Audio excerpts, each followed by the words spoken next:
So hello नमस्ते मेरो साथीभाइ तथा दिदीबहिनीहरूलाई चाहिँ म अहिले चाहिँ हाल कुवेतबाट हो होइन। अब म आजको भिडियोको मेरो कन्टेन्ट चाहिँ यो रहेछ भन्दाखेरि अहिले चाहिँ एक कुवेती दिनारको नेपालको कति हुँदो रहेछ भन्दाखेरि आज चाहिँ मेरो सेलेरी आएको कति आएछ त्यो चाहिँ देखाउन गइरहेको छु होइन।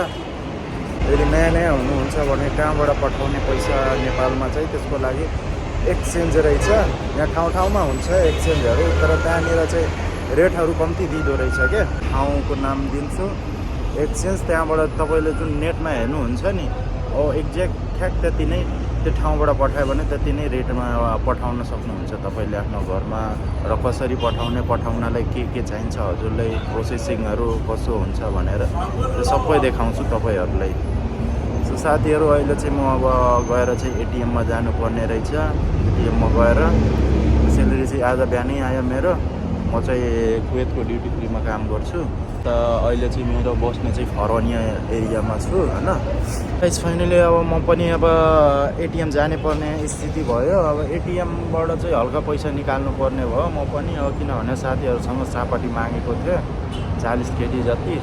आफूसँग पैसा सकेर अब के गर्ने, कमाउने घरमा एक्लै मान्छे छु, यताउति गरेर पैसा पुगेन, घरमा मान्छे बिरामी भयो। अन्त आफूसँग भएभरिको पैसा घरमा पठाइदियो। सुरुमा पठाए अब ब्याङ्कमा जम्मा गरेपछि म नभकिन त पैसा निकाल्न मिल्दैन। कार्डहरू मोबाइल ब्याङ्किङबाट त्यो थियो त्यो पनि चल्दैन के अरे। यता आएर त्यो घरिघरि अपडेट गरेर पासवर्ड सबै बिर्सेछ। महिनै पछि अपडेट गर्नुपर्ने, अनि त्यसले गर्दा पासवर्डहरू बिर्सेछ। सेलेरी हेर्नुहुन्छ भने त सेलेरी त यसको बढी रहेछ, किन पैसा सापट्टि माग्नुपर्ने हो यसलाई होइन। स्थिति हुन्छ अब परिहाल्छ, जति सुकै भयो नि अब विदेशमा बसेर पैसा चाहिहाल्छ, सापट्टि माग्न परिहाल्छ। कहिले कसो अनि अहिलेसम्म पैसा नमागेको यत्रो 7-8 वर्ष भइसक्यो। कोहीसँग पैसा मागेको साथीहरूसँग सापट्टि मागेको थिएन, तर यो पालि चाहिँ यो पैसाको खाँचो परेर माग्नु पऱ्यो।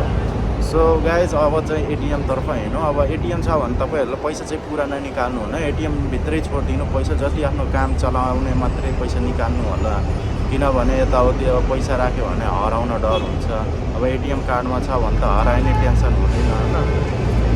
हराइने जतैसुकै हराइने सिभिल आइडी लिएर जानु, जुन ब्याङ्क रहेछ, जुन कार्ड रहेछ, ब्याङ्कको कार्ड रहेछ, त्यहाँ मेन अफिसमा गएर फेरि कार्ड तपाईँले निकाल्न सक्नुहुन्छ होइन। अनि कार्ड निकाल्यो भने एटिएमभित्र पैसा त कतै जाँदैन, कार्डमै हुन्छ। सो त्यसको लागि चार्ज चाहिँ लाग्छ, 4-5 केटी जति लाग्छ त्यो नयाँ कार्ड बनाउनलाई। त्यही हो, अरू त पैसा तपाईँको सेभ हुन्छ। यदि कसैले चोरेको छैन भने, पासवर्ड थाहा छैन भने ठिकै छ, एटिएमभित्रै राख्नु, कहीँ जाँदैन तपाईँको पैसा। त्यही हो। ल अब एटिएमतर्फ हेर्नु। अब मेरो सेलेरी कति आएको रहेछ त्यो हेर्नलाई, र त्यसबाट मलाई चाहिँ अलिक खर्च निकाल्नु पर्ने स्थिति हुन्छ साथीहरूलाई दिनलाई। त्यसको लागि यो पनि भिडियो बनाइदिन्छु। कार्ड चाहिँ यसरी गरेर हाल्नु पर्यो।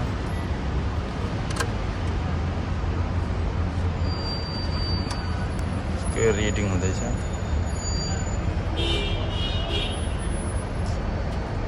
पासवर्ड त देखाउन हुँदैन। इङ्ग्लिसमा यसरी थिच्यो। अब ब्यालेन्स इन्क्वायरीमा हेरौँ।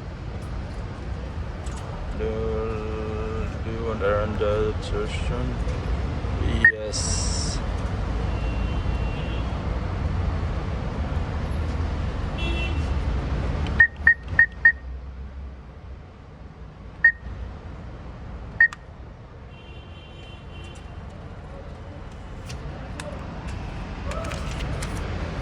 अघि निस्किसकेछ,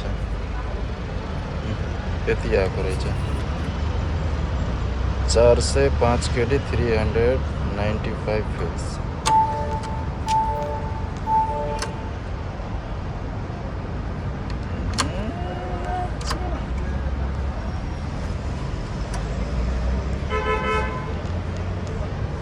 एउटा दुईवटा चोटि हाने 100 फिल्स गयो। 50 के फिल्स काट्दो रहेछ क्या एकचोटि गरेको। इङ्ग्लिस अब कति निकाल्नु पर्ने मलाई, 50 केटी।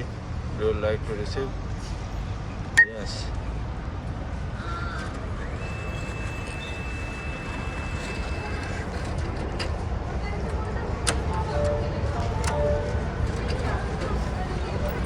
चाहिँ पैसा आउँछ मेरो सेलेरी। अहिले चाहिँ मैले 50 केटी झिकेँ। अब रिसिप्ट आउँछ 50 केटी झिक्यो। कति बचेको छ 355 केटी अब बचेको छ। मेसेज पनि आइसक्यो। 40 केटी साथीलाई दिनु पर्यो, 50 केटी रुम रेन्ट तिर्न पर्यो, खाना राख्नु पर्यो 80 केटी जति। अन्त पैसा त्यति सकिन्छ। सेलेरी मात्रै हुँदो रहेछ बाहिर बसेपछि। पैसा त्यत्तिकै यताउति गर्दै सकिँदो रहेछ। अन्त कहाँबाट पुगिन्छ र पनि ठिकै छ। यताउति गरेर चाहिँ नेपालको 1 लाख जतिसम्म चाहिँ पठाइन्छ। त्यही हो। अब चाहिँ म चाहिँ अहिले चाहिँ अमन एक्सचेन्जमा गइरहेको छु, किनभने यहाँनिर वाल स्ट्रिट छैन। के छ अहिले? अच्छा, यहाँनिर वाल स्ट्रिट छैन।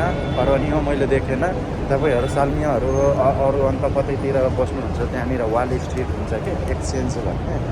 त्यसबाट पठायो भने रेट जे रेट नेटमा चल्छ त्यही रेटमा पाउनुहुन्छ। ल ठिक छ त म गएँ अब अमन।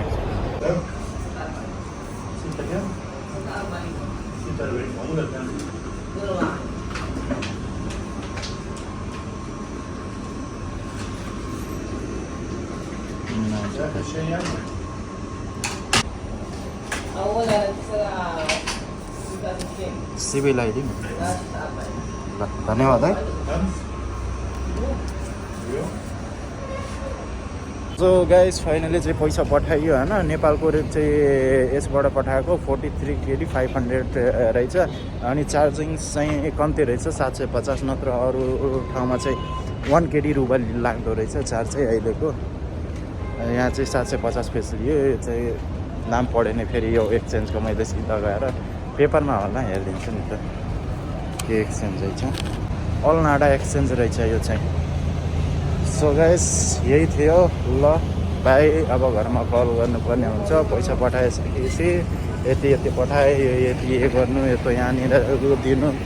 बिहेको सिजन पनि आइसकेको छ। फेरि चारैतिर पैसा दिनैपर्छ नि त खानाजानालाई, यताउति सामान किन्नलाई। त्यही हो। ल त गाइस राम्रै बस्नु होला। यस्तै नै हो जिन्दगी भनेको। चलिरहेछ बिस्तारै जे होस्। ल त बाई।